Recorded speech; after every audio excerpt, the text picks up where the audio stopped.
बाबा नखाने बाबा आफै खाऊ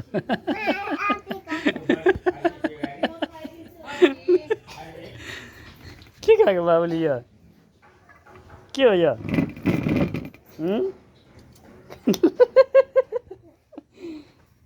सुयस के फाल्दिएको खानु त भएन नि यार खाऊ खाऊ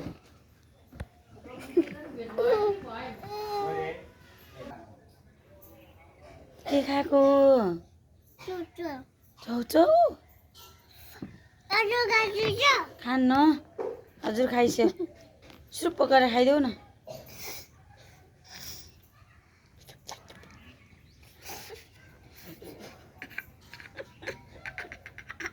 आज चाहिँ भएमा जस्तो रहेछ